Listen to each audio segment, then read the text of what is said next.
ഉണ്ടാക്കാൻ ഭയങ്കര എളുപ്പമാണ്, കഴിക്കാൻ നല്ല ടേസ്റ്റാണ്. സിമ്പിളായിട്ടുള്ള ഡിസേർട്ട് നോക്കിയാലോ. ഇത് ഇൻസ്റ്റയിൽ നിന്ന് കിട്ടിയതാണ് കേട്ടോ ഈ ഒരു റെസിപ്പി. അധികം സാധനങ്ങളൊന്നും വേണ്ട. ഞാൻ 3 ബ്രെഡാണ് കേട്ടോ എടുത്തിട്ടുള്ളത്. ഒരു ബ്രെഡ് 4 പീസാക്കി കട്ട് ചെയ്തെടുത്തിട്ടുണ്ട്. അതുപോലെ 3 ബ്രെഡും കട്ട് ചെയ്തെടുക്കുക. ഇനി അതാ ചൂടായി വരുമ്പോൾ ഒരു പാനിലേക്ക് കുറച്ചധികം നെയ്യ് ഒഴിച്ചിട്ട് ബ്രെഡിൻ്റെ 2 വശം ഒന്ന് ടോസ്റ്റ് ചെയ്തെടുക്കുക. അങ്ങനെ തിരിച്ചും മറിച്ചിട്ട് നമ്മൾ ബ്രെഡ് 2 വശം ടോസ്റ്റായി വന്നിട്ടുണ്ട്. ഇനി നമുക്ക് ഒരു പുഡിംഗ് ട്രേയിലിട്ട് സെറ്റ് ചെയ്ത് കൊടുക്കുക.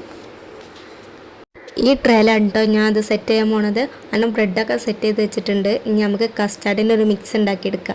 അതിന് വേണ്ടിയിട്ട് ഒരു ഗ്ലാസ് പാലും മധുരത്തിന് ആവശ്യമുള്ള പഞ്ചസാരയും കൂടി ഇട്ടിട്ട് ഒന്ന് തിളപ്പിച്ചെടുക്കുക. അതിലേക്ക് ഇനി നമുക്ക് കുറച്ച് കസ്റ്റാർഡ് പൗഡറും പാലും കൂടി ഒന്ന് മിക്സ് ചെയ്തിട്ട് ഈ പാലൊക്കെ ഒഴിച്ചിട്ട് ഒന്ന് കുറുക്കിയെടുക്കണം. ഏകദേശം ഇവിടെ സെറ്റായി വരുന്നുണ്ട്. ഈ ഒരു തിക്നെസ് മതിയിട്ട്, അധികം കട്ടിയായി പോകണ്ട. ഇനി നമുക്ക് ചൂടോടെ തന്നെ ഈ ട്രേക്ക് ഒഴിച്ചു കൊടുക്കുക. ഈ ഒരു ഐറ്റം ഇതുവരെ കഴിക്കാത്തവരാണെങ്കിൽ എന്തായാലും ഉണ്ടാക്കി നോക്കണം കേട്ടോ. കസ്റ്റാർഡൊക്കെ ഇഷ്ടപ്പെട്ടവർക്ക് എന്തായാലും ഇഷ്ടമാവും.